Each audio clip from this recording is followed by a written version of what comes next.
नमस्कार। Sanskrit online classes में आप सभी का स्वागत है। पिछली क्लास में हमने हितोपदेश के अंतर्गत जो उसका चौथा अध्याय है जिसका नाम था कपोत मूषक कथा, उसको लेकर के हमने चर्चा की थी। उसके कुछ गद्यांश और कुछ पद्यांश को लेकर के हमने चर्चा की, उनके बारे में जाना। आज हमारा जो अगला अध्याय है, पांचवा अध्याय है, जिसका नाम है गिद्ध मार्जार कथा, तो इसको लेकर के हम चर्चा करेंगे। इसके अंतर्गत आने वाले जो हमारे गद्यांश है और जो पद्य हैं उनको लेकर के हम चर्चा करेंगे। तो आइए शुरू करते हैं।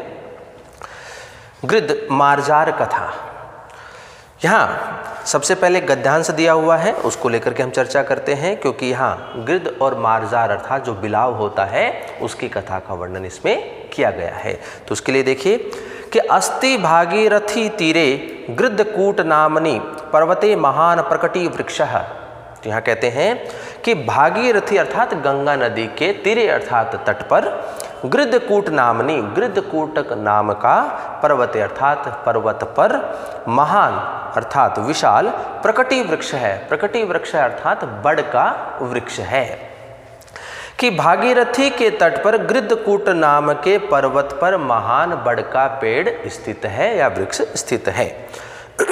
तस्य कोटरे, उस वृक्ष के कोटर में देव दुर्विपाकात, दुर्भाग्यवश, दुर्भाग्य के कारण गलित नख नयनों, गले हुए नाखूनों एवं नयनों वाला जरदगव नामा, जरदगव नाम का गिद्ध प्रतिवस्ती, गिद्ध जो है वह निवास करता है। तो उस बड़ के वृक्ष के एक कोटर में जो है एक बूढ़ा जो गिद्ध है जरदगव नाम का, जो कि गले हुए नाखूनों वाला और कमजोर नेत्रों वाला है। तो ऐसा वह जरदगव नामक जो गिद्ध है वह उस वृक्ष के उस कोटर में निवास करता है। अथ कृपया, और इस प्रकार से कृपया अर्थात दया की दृष्टि से या दया से तज्जीवनाय, उस गिद्ध के जीवन के लिए तद वृक्षवासिन है पक्षिण है, उस वृक्ष पर निवास करने वाले पक्षियों के द्वारा स्व आहारात, अपने भोजन से किंचित किंचित, थोड़ा थोड़ा उद्धृत्य ला करके तस्मै ददती, उसको दे देते थे। तो उस गिद्ध का, उस बूढ़े गिद्ध का जीवन चलता रहे उसके लिए उस वृक्ष पर निवास करने वाले सभी पक्षी अपने भोजन से थोड़ा थोड़ा भोजन ला करके उस गिद्ध को देते थे। तेनाशौ जीवती तेषाम शावक रक्षांच करोति, और उस जीवन के बदले में वह जो गिद्ध होता है वह उन पक्षियों के जो शावक होते हैं, जो बच्चे होते हैं, उनकी वह रक्षा करता है। कि तेनोशो जीवती तेषाम शावक रक्षांच करोति, और उस जीवन के बदले में वह उन पक्षियों के शावकों की, बच्चों की रक्षा करता है। अत इस प्रकार से या इस कारण कदाचित अर्थात किसी समय दीर्घकर्ण नामा, दीर्घकर्ण नाम का मार्जार है अर्थात मार्जार या बिलाव, पक्षी शावकान भक्षितुम, पक्षियों के शावकों को अर्थात उनके बच्चों को भक्षितुम अर्थात खाने के लिए तत्रागतः, वहाँ पर आता है। तो किसी दिन एक दीर्घकर्ण नाम का जो मार्जार है अर्थात जो बिलाव है वह उन पक्षियों के बच्चों को खाने के लिए वहाँ पर आता है। ततस्तमायांतम दृष्टवा, और उसे आता हुआ देख करके पक्षी शावकैर भयार्तई, पक्षियों के जो शावक हैं, जो बालक हैं, वो भयभीत हो करके कोलाहल कृत है, कोलाहल करने लगते हैं अर्थात शोर मचाने लगते हैं। तत्श्रुत्वा, और ऐसा सुन करके, उसे सुन करके, उस शोर को सुन करके जरदगवेन उक्तम, जरदगव जो गिद्ध है वह कहता है, उसके द्वारा कहा जाता है कि कोयम आयाति, कि कौन आया है। दीर्घकर्णो गिद्धम अवलोक्य, और दीर्घकर्ण नामक जो बिलाव है वह गिद्ध को देख करके सभयम आह हा, और वह भयभीत हो करके कहता है, डर करके कहता है, हा अरे हतोस्मि, मैं तो मारा गया, यतो अयम मां व्यापादिष्यति, इसके द्वारा तो मैं मारा जाऊंगा या ये तो मुझे मार ही डालेगा, अथवा इस प्रकार से। तो यहाँ पर जो गद्यांश है जो कि एक गिद्ध की और एक मार्जार अर्थात बिलाव की जो कथा है उसका यहाँ पर प्रारंभ किया गया है। गद्यांश के रूप में उस कहानी को हम यहाँ पढ़ रहे हैं। तो एक बार पुनः इस गद्यांश के अर्थ को हम देख लेते हैं कि अस्ति भागीरथी तीरे गृद्धकूट नामनी पर्वते महान प्रकटी वृक्ष है, कि गंगा नदी के तट पर गृद्धकूट नामक पर्वत पर एक विशाल बड़का वृक्ष है। तस्य कोटरे देव दुर्विपाकात, और उस वृक्ष के कोटर में दुर्भाग्यवश गलित नख नयनों, गले हुए नाखूनों और नेत्रों वाले जरदगव नामा गृध प्रतिवस्ती, जरदगव नाम का गिद्ध जो है वह निवास करता है। अत कृपया, और उसकी दया से, तज्जीवनाय उसके जीवन के लिए, तद वृक्षवासिन पक्षिण है, और उस वृक्ष पर निवास करने वाले पक्षियों के द्वारा स्व आहारात किंचित किंचित अपने भोजन से थोड़ा थोड़ा भोजन उद्धृत्य ला करके तस्मै दत्ति उसे देते थे। सारे पक्षी जो है वो अपने भोजन से थोड़ा थोड़ा भोजन ला करके उस जरदगव गिद्ध को देते थे। तेना अशौ जीवती तेषाम शावक रक्षांच करोति, और अपने उस जीवन के बदले में वह उन समस्त पक्षियों के जो शावक हैं, पक्षी जो बच्चे हैं उनकी वह रक्षा करता है। अथ कदाचित, और इस कारण से कदाचित किसी समय, दीर्घकर्ण नाम का मार्जार है अर्थात बिलाव, पक्षी शावकान भक्षितुम, पक्षियों के बच्चों को खाने के लिए तत्रागतः वहाँ पर आता है। ततस्तमायांतम दृष्ट्वा, और उसे आता हुआ देख करके, पक्षी शावकैर भयार्तैः, पक्षियों के जो शावक हैं, जो बच्चे हैं, वो भयभीत होकर के कोलाहल कृत, कोलाहल करने लगते हैं, शोर मचाने लगते हैं। तत्श्रुत्वा जरदगवेन उक्तम, और उस शोर को, उस कोलाहल को सुनकर के जरदगव के द्वारा कहा जाता है कि कोयम आयाति, कि कौन आया है। दीर्घकर्णो गृधम अवलोक्य स भयमा है, तो वह जो दीर्घकर्ण गिद्ध जो बिलाव होता है वह उस गिद्ध को देख करके भयभीत होकर के कहता है, हा हतोस्मि, अरे मैं तो मारा गया। यतो अयम माम व्यापादिष्यति, इसके द्वारा तो मैं मारा जाऊंगा, या यह तो मुझे मार ही डालेगा।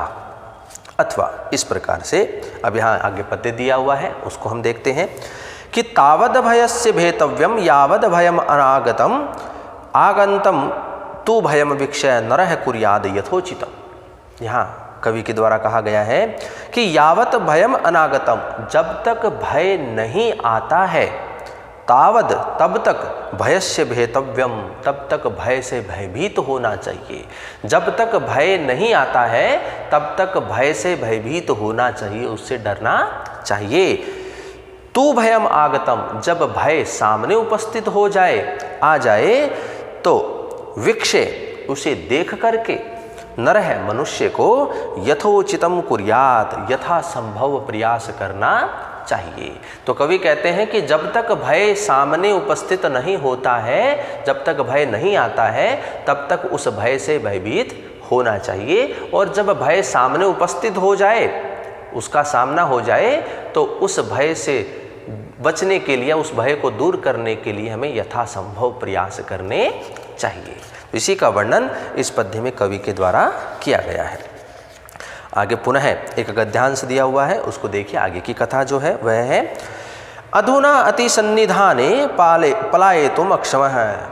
इस समय वह जो मार्जार बिलाव है, दीर्घकर्ण जो है, वह सोचता है कि अधुना अति सन्निधाने, इस समय मैं अत्यधिक समीप हूँ, समीप आ गया हूँ। पलायितुम अक्षमः, मैं यहाँ से भागने में भी समर्थ नहीं हूँ, सक्षम नहीं हूँ, क्योंकि मैं बहुत ही इस गिद्ध के करीब आ गया हूँ, मैं यहाँ से भागने में सक्षम नहीं हूँ। तद्यर्था भवितव्यम तथा भवतु, अब तो जैसा होना है वैसा ही हो। तावद विश्वासम उत्पाद्यास्य समीपम उपगच्छामि, अब वह जो मार्जार है वह विचार करता है कि मैं पहले विश्वास को उत्पन्न कर लेता हूँ, उसके बाद मैं इसके समीप जाता हूँ। तो वह जो मार्जार है दीर्घकर्ण नाम का, वह विश्वास को उत्पन्न करके उसके समीप जाने के लिए वह विचार करता है। तम उपसृत्यावृत इत्यालोच्य, और ऐसा सोच करके वह उसके समीप जा करके कहता है। तो वह जो मार्जार बिलाव है वह गिद्ध के समीप जाकर के उसमें विश्वास को उत्पन्न करने की वह चेष्टा करता है और ऐसा वह विचार करता हुआ उस गिद्ध के करीब जाता है, समीप जाता है और कहता है, क्या कहता है कि आर्य, हे आर्य, तावद अभिवंदे, आपका अभिनंदन है। गृधो अवदत्, गिद्ध जो है वह कहता है कि कस्तवम, तुम कौन हो। सोवदत्, तो वह मार्जार जो बिलाव है, दीर्घकर्ण जो है वह कहता है कि मार्जारो अहम, मैं मार्जार हूँ, अर्थात मैं एक बिलाव हूँ। गृधो ब्रूते, गिद्ध कहता है, क्या कहता है गिद्ध कि दूरम अप्सर, यहाँ से दूर हो जाओ, यहाँ से चले जाओ। नो चेत हंतव्यो असि मया, वरना तुम मेरे द्वारा मारे जाओगे। तुम यहाँ से चले जाओ वरना मैं तुम्हें मार दूंगा या तुम मेरे द्वारा मारे जाओगे। मार्जारो वदत्, मार्जार कहता है, श्रुताम तावद मम वचनम, पहले आप मेरी बातों को सुनिए, पहले आप मेरे वचनों को सुनिए। ततो यद्यहम वध्यास्तदा हंतव्य है, उसके पश्चात यदि मैं मारे जाने के योग्य हूँ तो आप मुझे मार देना। यतः, क्योंकि। तो इस प्रकार से जो गद्यांश दिया है उसके आगे की जो कहानी है गिद्ध और बिलाव की, मार्जार की, तो उस कहानी को आगे बढ़ाया हुआ है। एक बार पुनः इस गद्यांश के अर्थ को हम देख लेते हैं कि अधुना अति सन्निधाने पलायितुम अक्षमः, इस समय मैं अत्यधिक करीब हूँ इसलिए मैं यहाँ से भागने में भी सक्षम नहीं हूँ, समर्थ नहीं हूँ। तद्यर्था भवितव्यम तथा भवतु, अब तो जो होना है वह हो। तावद विश्वासम उत्पाद्यास्य समीप उपगच्छामि, इस प्रकार से मैं विश्वास को उत्पन्न करके उसके समीप जाता हूँ। इतालोच्य, इस प्रकार से सोच करके विचार करके तम उपसृत्य व्यावृत, और इस प्रकार वह उसके समीप जा करके कहता है। तो मार्जार कहता है, आर्य, हे आर्य, त्वाम अभिवंदे, आपका अभिनंदन है। गृधो अवदत्, और वह गिद्ध कहता है, कस्त्वम, तुम कौन हो। सोवदत्, तो वह मार्जार कहता है, मार्जार वह, मैं मार्जार हूँ, अपना वह परिचय देता है। गृधो ब्रूते, गिद्ध ने कहा, दूरम अप्सर, तुम यहाँ से चले जाओ। नो चेत हंतव्यो असि मया, वरना तुम मेरे द्वारा मारे जाओगे।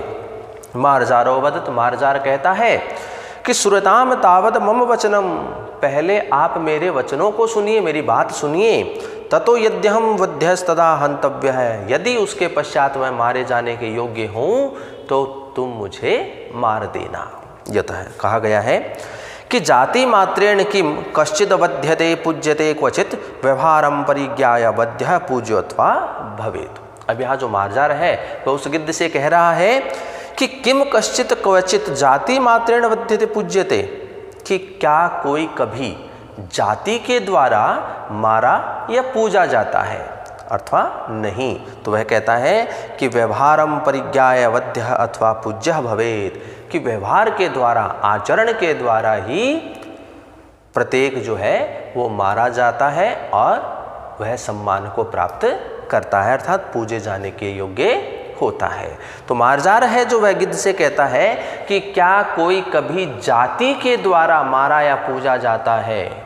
तो यहाँ मार्जार आगे कहता है कि व्यवहार के द्वारा ही, आचरण के द्वारा ही मारा और पूजा जाता है। तो इस प्रकार के वचन जो है वह मार्जार उस गिद्ध से कहता है। आगे पुनः एक गद्यांश दिया हुआ है, आगे की कथा है उसमें, तो देखिए उसको कि गृधो ब्रूते, गिद्ध कहता है, ब्रूहि किमर्थम आगतो असि, तुम मुझे बताओ कि तुम यहाँ क्यों आए हो। तो मार्जार आगे कहता है, सो अवदत्, अर्थात वह मार्जार कहता है, अहम अत्र गंगा तीरे, मैं यहाँ पर गंगा के तट पर नित्य स्नायी, नित्य स्नान करने वाला, निरामिषासी, मांस का परित्याग करने वाला, ब्रह्मचारी, ब्रह्मचारी का पालन करने वाला, चांद्रायणवतम माचरण तिष्ठामि, और चांद्रायण आदि व्रत का पालन करने वाला मैं यहाँ पर रहता हूँ। तो वह मार्जार जो है वह कहता है कि गंगा के तट पर नित्य स्नान करने वाला, मांस का परित्याग करने वाला, ब्रह्मचार्य व्रत का पालन करने वाला और कठोर चांद्रायण आदि व्रत का पालन करते हुए मैं यहाँ पर रहता हूँ। युष्मान धर्मज्ञानतः प्रेम विश्वास भूमयः, कि आप जो है वो धर्म को जानने वाले हैं और प्रेम में विश्वास रखने वाले हैं। इति पक्षिणः सर्वे सर्वदा ममाग्रे प्रस्तुवन्ति, इस प्रकार से सारे जो पक्षी हैं, जो जीव जंतु हैं, वो तुम्हारे बारे में इस प्रकार मुझे कहते हैं। अतो भवद्भ्यो विद्यावयो वृद्धभ्यो धर्मम श्रोतुम इह आगतः, इस प्रकार से आप विद्या को जानने वाले और उम्र में जो वृद्ध हैं अर्थात बड़े हैं, इसलिए आपसे मैं धर्म को श्रोतुम इह आगत है, सुनने के लिए यहाँ पर आया हूँ। कि सभी कहते हैं कि आप धर्म को जानने वाले हैं और आप प्रेम में विश्वास रखने वाले हैं। सारे पक्षी इस प्रकार से मुझे आपके बारे में बताते हैं, इसलिए मैं आपसे विद्या को ग्रहण करने के लिए और आप वृद्ध से मैं धर्म को जानने के लिए आया हूँ। भवंतश्चेत्तादृशा धर्मज्ञा, और लेकिन परंतु आपका जो धर्म है वो तो कुछ इस प्रकार से है कि यन्मामित अतिथिम हंतु मध्यता, कि आए हुए अतिथि को तो तुम मारना चाहते हो। कि आपकी जो धर्मज्ञ है, आप जो धर्मज्ञ हैं वो तो कुछ इस प्रकार से हैं कि आए हुए जो हैं, या आपका जो धार्मिक वो इस प्रकार से है कि आए हुए को तो आप मारने के लिए तैयार हो रहे हैं। गृहस्थ धर्मश्च एष, जो गृहस्थ होता है उसका धर्म तो यह होता है। अब वह बताना चाहता है, आगे पद्य है, कहता है कि अरावप्युचितम कार्यम आतिथ्यम गृहम आगते छेतुः पार्श्वगताश्छायाः नोपसंहरते द्रुमः। यहाँ मार्जार गिद्ध से कहता है कि गृहम आगते, कि घर में आए हुए, अरवपि शत्रु का भी उचितम आतिथ्यम कार्यम, उचित प्रकार से आतिथ्य सत्कार करना चाहिए। कि घर में यदि कोई शत्रु भी आता है तो उसका बड़े ही आदर सम्मान के साथ उसका स्वागत, उसका आतिथ्य सत्कार करना चाहिए। द्रुम है, उदाहरण प्रस्तुत करते हुए कहता है कि द्रुम है पार्श्वगताम छेतुः छायाम न उपसहरते, कि जो वृक्ष होता है वह उसके समीप आने वाले, उसे काटने वाले के लिए छाया को वह दूर नहीं करता है। जो वृक्ष होता है उस वृक्ष को काटने के लिए आने वाला जो होता है उसके लिए वह छाया को दूर नहीं करता है, उसे भी वह छाया प्रदान करता ही है। तो इस प्रकार से यहाँ इसी का वर्णन इस पद्य में कवि के द्वारा किया गया है। अगला पद्य देखिए, यदि अन्नम नास्ति तदा सुप्रीतेनापि वत्साम तावदिति पूज्यैव। यहाँ कहा गया है, एक पंक्ति दी हुई है, यदि अन्नम नास्ति, यदि भोजन नहीं होता है, तथा तब सुप्रीतेनापि वत्साम तावद अतिथि पूज्य है, तो अच्छी वाणी के द्वारा अतिथि का सत्कार करना चाहिए। तथा योक्तम, और कहा गया है, क्या कहा गया है कि तृणानि भूमिरुदकम वाक चतुर्थी च सुनृता एतान्यपि सताम गेहे नोच्छिद्यन्ते कदाचन है। तो यहाँ कहा गया है कि तृणानि अर्थात आसन, बैठने के लिए आसन, भूमि अर्थात निवास करने के लिए, बैठने के लिए स्थान भूमि, उदकम प्रक्षालन के लिए जल, चतुर्थी और चौथी जो है वो सुनृता वाक अर्थात सुंदर वाणी। च एतानि अपि सताम गेहे कदाचन न उच्छिद्यन्ते, ये चारों कभी भी सज्जन के घर से समाप्त नहीं होते, इनकी कमी नहीं होती है, सदैव ये सज्जन के घर में पाए जाते हैं।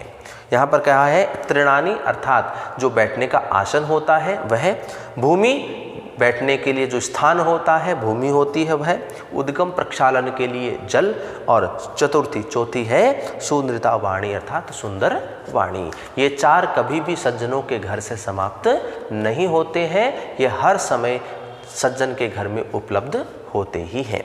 तो इसी का वर्णन इस पद्य में कवि के द्वारा किया गया है। अगला पद्य देखिए, बालो वा यदि वा वृद्धो युवा वा गृहम आगतः तस्य पूजा विधातव्या सर्वस्या अभ्यागतो गुरुः। अब यहाँ कवि ने कहा है यदि बालः बालक, वा वृद्ध है अथवा वृद्ध, वा युवा या फिर युवा, गृहम आगत है घर में आते हैं। चाहे बालक घर में आए, चाहे वृद्ध घर में आए, चाहे युवा घर में आए, तस्य पूजा विधातव्या, उसकी पूजा अर्चना करनी चाहिए। अभ्यागत है सर्वस्य गुरु अस्ति, क्योंकि आया हुआ जो होता है वो सर्वस्य गुरु, सभी का गुरु होता है, अर्थात वह गुरु के समान ही पूजनीय होता है। घर में चाहे बालक आए, चाहे वृद्ध आए, चाहे युवा आए, तो उसका हमें अच्छे से आदर सत्कार करना चाहिए, क्योंकि आया हुआ जो अतिथि होता है वह गुरु के समान ही पूजनीय होता है। तो इसी का वर्णन इस पद्य में कवि के द्वारा किया गया है। अगला पद्य देखिए, निर्गुणेष्वपि सत्वेषु दयाम कुर्वन्ति साधवः, न ही सहरते ज्योत्सना चंद्रश्चांडाल वेश्मनः। अब यहाँ कवि के द्वारा कहा गया है कि साधव अर्थात जो सज्जन लोग होते हैं, साधु जन लोग होते हैं, निर्गुणेषु गुणों से रहित होने पर, अपि भी सत्वेषु दयाम कुर्वन्ति, सभी सज्जनों पर, सभी व्यक्तियों पर, सभी मनुष्यों पर दया करते हैं।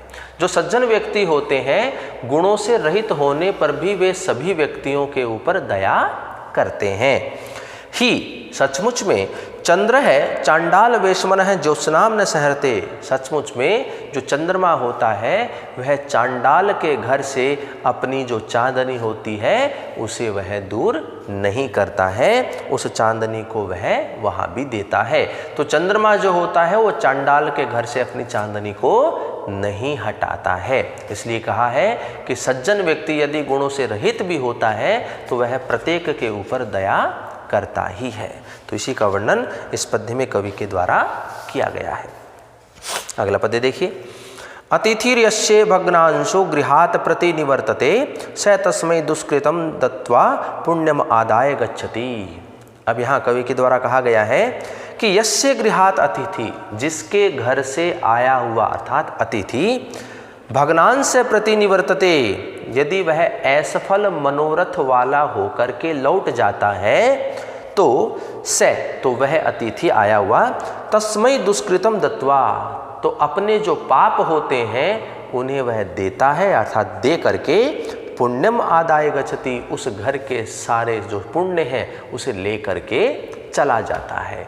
यदि कोई आया हुआ अर्थात अतिथि असफल मनोरथ वाला होकर के लौट जाता है तो वह उस घर में अपने जो पाप होते हैं स्वयं के वह उसे दे करके उस घर के सारे पुण्यों को लेकर के चला जाता है। तो इसी का वर्णन इस पद्य में कवि के द्वारा किया गया है। अगला पद्य देखिए, उत्तमस्यापि वर्णस्य नीचो अपि गृहमागतः पूजनीयो यथा योग्यम सर्वदेवमयो अतिथि ही। अब यहाँ कवि के द्वारा कहा गया है कि उत्तमस्य अपि वर्णस्य गृहम आगतः नीच अपि, उत्तमस्य अर्थात ब्राह्मण आदि के घर में भी आया हुआ, गृहम आगतः घर में आया हुआ, नीच अर्थात जो नीच होता है, जो शूद्र आदि होता है, वह अपि भी यथा योग्यम उचित प्रकार से ही पूजनीय होता है। कि ब्राह्मण के घर में आया हुआ शूद्र भी, नीच भी यथा योग्य अर्थात उचित प्रकार से सम्मान को प्राप्त करने के योग्य होता है, वह भी पूजनीय होता है। यतः क्योंकि अतिथि सर्वदेवमय है, अतिथि जो होता है वो देवता के समान ही होता है। इसीलिए ब्राह्मण के घर में आया हुआ शूद्र भी पूजनीय होता है, पूजा के योग्य होता है, आदर सम्मान को प्राप्त करने के योग्य होता है। तो इसी का वर्णन इस पद्य में कवि के द्वारा किया गया है। आगे गद्यांश दिया हुआ है, आगे की जो कथा है मार्जार और गिद्ध की, तो देखिए, गृद्धो अवदत्, गृद्ध कहता है, उस मार्जार के वचनों को सुनकर के गृद्ध कहता है कि मार्जारो ही मांस रुचि, कि मार्जार जो होता है, बिलाव जो होता है, उसकी मांस में रुचि होती है। पक्षी शावकाश्च अत्र निवसन्ति, और यहाँ पर पक्षी के जो बालक हैं, शावक हैं, बच्चे हैं, वो यहाँ पर निवास करते हैं। तेना अहम एव ब्रवीम, इस प्रकार से मैंने ऐसा कहा। तो मार्जार बिलाव के वचनों को सुनकर के गिद्ध कहता है कि जो मार्जार होता है, बिलाव होता है, उसकी रुचि मांस में होती है, और यहाँ इस वृक्ष पर पक्षियों के बच्चे जो है वो निवास करते हैं, इसलिए मैंने तुमसे ऐसा कहा। तत्श्रुत्वा ऐसा सुन करके मार्जारो भूमि स्पृष्टवा, मार्जार जो है वो भूमि को छू करके कर्णोस्पृशति और अपने कानों को स्पर्श करते हुए ब्रूते कहता है चयमया धर्मशास्त्रम श्रुत्वा कि मेरे द्वारा धर्मशास्त्र को सुना गया है। वीतरागेणेदम और वीतरागी होकर के अर्थात मांस आदि का परित्याग करके दुष्कर्म व्रतम और अत्यधिक कठोर व्रत कौन सा चांद्रायणम अर्थात चांद्रायण व्रत का मैं पालन करने वाला हूँ। तो वह गिद्ध के वचनों को सुनकर के मार्जार कहता है अर्थात वह पहले भूमि को स्पर्श करता है फिर अपने कानों को स्पर्श करते हुए कहता है कि मैं धर्मशास्त्र को सुनने वाला हूँ, वीतरागी हूँ और कठोर चंद्रायण व्रत का पालन करने वाला हूँ। यत परस्परम विवादम आनानयपि धर्मशास्त्राणाम और परस्पर आपस में जो धर्मशास्त्र वो विवाद भी रखने वाले हैं वो भी एकत्यम तो वो भी एकता इस बात में एकता रखते हैं कि अहिंसा परमो धर्म है कि अहिंसा जो होती है वह परम धर्म होता है अर्थात किसी की भी जीव हत्या नहीं करनी चाहिए। जो धर्मशास्त्र आपस में परस्पर पे विवाद रखते हैं वो सभी धर्मशास्त्र भी इस बात में एकता रखते हैं, एक मत है कि अहिंसा जो है वो परम धर्म होता है। इस प्रकार से इस गद्यांश में जो मार्जार है जो गिद्ध है उनके वार्तालाप को वर्णन किया गया है। आगे पद्य है उसको देखिए कि एक एव सुहृद धर्मो निधने अप्यनुयाति यह शरीरेण समम नाशम सर्वमन्यतु गच्छति। अब यहाँ कहा गया है कि एक धर्म ही है, एक धर्म एव सुहृत है, एक धर्म ही ऐसा मित्र है यह निधने अपि अनुयाति जो मृत्यु हो जाने पर उसका अनुसरण करता अर्थात उसके पीछे जाता है। अन्यत सर्वम तु शरीरेण समम नाशम गच्छति और अन्य सभी जो गुण आदि होते हैं वो तो शरीर के नष्ट होने के साथ ही नष्ट हो जाते हैं। तो यहाँ कवि ने कहा है एक धर्म ही ऐसा मित्र है जो मृत्यु के पश्चात उसका अनुसरण करता है, उसके पीछे जाता है। अन्यत सर्वम और अन्य सभी जो धर्म होते हैं गुण होते हैं शरीरेण समम नाशम गच्छति शरीर के नष्ट होने के साथ ही नष्ट हो जाते हैं। इसी का वर्णन इस पद्य में कवि के द्वारा किया गया है। अगला पद्य देखिए योत्ति यस्य यदा मासम उभयो पश्चातात् अंतरम एकस्य क्षणिका प्रीतिरन्यः प्राणेर्विमुच्यते। अब यहाँ कवि ने कहा है कि यह यस्य मासम यदा अत्ति जो जिसके मांस को ग्रहण करता है खाता है तदा उभयो अंतरम पश्यत तो उन दोनों के मध्य के अंतर को देखिए। कोई किसी के या जो जिसके या जो कोई किसी के मांस को खाता है तो उन दोनों के मध्य अंतर को देखिए। एकस्य क्षणिका प्रीति एक के लिए तो क्षण भर का आनंद होता है, मनोरंजन होता है। अन्य प्राणे विमुच्यते और दूसरा तो अपने प्राणों का त्याग ही कर देता है। कि जो जिसके या कोई किसी के मांस को खाता है तो उन दोनों के अंतर को देखिए कि एक के लिए तो क्षण भर का आनंद होता है लेकिन दूसरे के तो प्राण ही चले जाते हैं। इसी का वर्णन इस पद्य में कवि के द्वारा किया गया है। अगला पद्य देखिए स्वच्छंद वन जातेन साकेनापि प्रपूर्यते अस्य दग्धोदरस्यार्थे कह कुर्यात पातकम महत। अब यहाँ मार्जार जो है वो कह रहा है कि उदरम अर्थात यह जो पेट होता है यह स्वच्छंद वन जातेन साकेनापि प्रपूर्यते कि स्वाभाविक रूप से वन में उत्पन्न होने वाले जो शाक है, फल है, फूल है उनसे परिपूर्ण हो जाता है, उससे भर जाता है। अस्य दग्धोरस्य अर्थे और इस जठरांगनी वाले इस पेट के लिए कै महत पातकम कुर्यात कौन महान पाप या कौन बड़े पाप को करना चाहता है, कौन जीव हत्या करना चाहता है। क्योंकि यह जो पेट होता है ये तो वन में उत्पन्न होने वाले स्वाभाविक रूप से जो फल है, फूल है, शाक आदि हैं उनसे भर जाता है। तो अपने इस जठरांगनी उदर की इस जठरांगनी को शांत करने के लिए कौन महान पाप को करने वाला होता है, अर्थात कोई भी जीव हत्या नहीं करना चाहता। तो इसी का वर्णन इस पद्य में कवि के द्वारा किया गया है। यहाँ इस अध्याय के अंत में एक गद्यांश है उसको पुनः देख लेते हैं जो कि इस कहानी का अंत भी है गिर्द और मार्जार की कथा का। एवं विश्वस्य च मार्जारस्तरु कोटरे स्थित है। इस प्रकार से विश्वास में लेकर के वह जो मार्जार बिलाव है वह उस वृक्ष के कोटर में रहने लगता है। ततो दिनेषु गच्छत्सु, इस प्रकार से कुछ दिनों के व्यतीत हो जाने पर असो पक्षी शावकारांत कर्मे, तो वह पक्षियों के शावकों को मार करके स्व कोटरम आनिए, और अपने कोटर में ला करके प्रत्यहम खादती, वह प्रतिदिन खाता। अथ ये शामत्पत्यानि खादितानि, इस प्रकार से जिनके बच्चे जो खाए जा चुके हैं ते वे शोकातैर्विलप भी ऋत ततो जिज्ञासा समारब्धा, जिनके बच्चे खा लिए गए हैं, मारे जा चुके हैं, उनके जो स्वजन है वो शोक से व्याकुल होकर के, भयभीत होकर के इधर उधर उन्हें ढूंढना प्रारंभ कर देते हैं।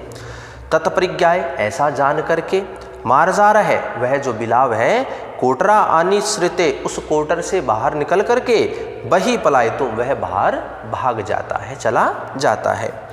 पश्चात पक्षी भृतस्ततो, इस प्रकार से उसके पश्चात पक्षियों के बार बार इधर उधर निरूप्यन भी स्तत, बार बार खोज करने पर, इधर उधर अन्वेषण करने पर, तरु कोटरे, तरु के कोटर में, उस वृक्ष के कोटर में शावका स्थिति थिनी प्राप्तानी, उन बच्चों की हड्डियां प्राप्त होती हैं। अनंतरम ते उचु, इस प्रकार से वे विचार करते हैं कि अनेन व जरदगवनात्मकम शावका खादिता इति, निश्चित रूप से ही इस जरदगव के द्वारा ही हमारे बालकों को, हमारे बच्चों को खाया गया है, मारा गया है। तो इति सर्वे पक्षी भी, इस प्रकार से सभी पक्षीगण निश्चित करके, निश्चय करके स गृधो व्यापादित, उस गृध को मार देते हैं। अतो अहम ब्रीम, इसलिए मैं कहता हूँ, अज्ञात कुल शीलोष्यत्यादिपि, अज्ञात कुल और आचरण वाले पर कभी भी विश्वास नहीं करना चाहिए। तो यहाँ पर जो गद्यांश है उसके अंत में जो गिद्ध और जो मार्जार बिलाव की जो कथा है उसका वर्णन किया गया है। एक बार पुनः इसके अर्थ को हम देख लेते हैं कि ए विश्वस्य से मार्जार तरु कोटरे स्थित है, इस प्रकार से वह मार्जार विश्वास को प्राप्त करके उस वृक्ष के कोटर में निवास करने लगता है। ततो दिनेषु गच्छत्सु अतो पक्षी शावकाना क्रम्य स्व कोटरम आनीय प्रत्यहम खादती, और कुछ दिनों के व्यतीत हो जाने पर वह मार्जार बिलाव पक्षियों को मार करके, उन पक्षियों के बच्चों को मार करके अपने उस कोटर में ला करके प्रतिदिन खाता था। अत इस प्रकार से ये शाम अपत्यानि खादितानि, और जिनके बच्चे मारे जा चुके हैं, खाए जा चुके हैं, ते शोकार्ते विलप भी ततो जिज्ञासा समारब्धा, वे शोक से व्याकुल हो करके इधर उधर ढूंढना उन्हें प्रारंभ करते हैं। तत्परिज्ञाय, ऐसा जानकर के मार्जार है, जो मार्जार है वो कोटारन निश्रित है, बही पलायतम, तो वह कोटर से बाहर निकलता है और वहाँ से भाग जाता है, चला जाता है। पश्चात, इसके पश्चात पक्षी भी ऋतिस्ततो निरूप्यद भी तत्र तरु कोटरे साविका स्थिनी प्राप्तानि, तो उन पक्षियों के द्वारा इधर उधर अन्वेषण करने पर, खोजने पर उस कोटर में पक्षियों की जो हड्डियां हैं, बचे हुए जो हड्डियां हैं वो प्राप्त होती हैं। अनंतरम ते उचु, उनमें से फिर वह कहते हैं कि अनेन व जरदगव वेदांत माकम शावका खादिता, निश्चित रूप से ही इस जरदगव के द्वारा ही हमारे बच्चों को खाया गया है। इति सर्वे पक्षी भी ही निश्चित्य है, इस प्रकार से सभी पक्षियों के द्वारा निश्चय करके गृधो व्यापादित है, उस गृध को मार दिया जाता है। अतो अहम ब्रिव्रीम, इसलिए मैं कहता हूँ, अज्ञात कुल शीलस्य इत्यादि, अज्ञात कुल और अज्ञात आचरण वाले पर कभी भी विश्वास नहीं करना चाहिए। तो इस प्रकार से गृध और जो मार्जार है उसकी कथा का अंत होता है और हमारा जो 5वां अध्याय है वह भी समाप्त होता है। तो इस प्रकार से आज की क्लास में हमने गृध और मार्जार की जो कथा है उसको लेकर के हमने चर्चा की, उससे संबंधित जो हमारे गद्यांश थे, जो हमारे पद्य थे, उनको लेकर के हमने चर्चा की। तो अगली क्लास में हम हमारा जो 6ठा अध्याय है उसको लेकर के हम चर्चा करेंगे, जिसका नाम है मृग काक कथा। तो आज की क्लास में इतना ही, धन्यवाद।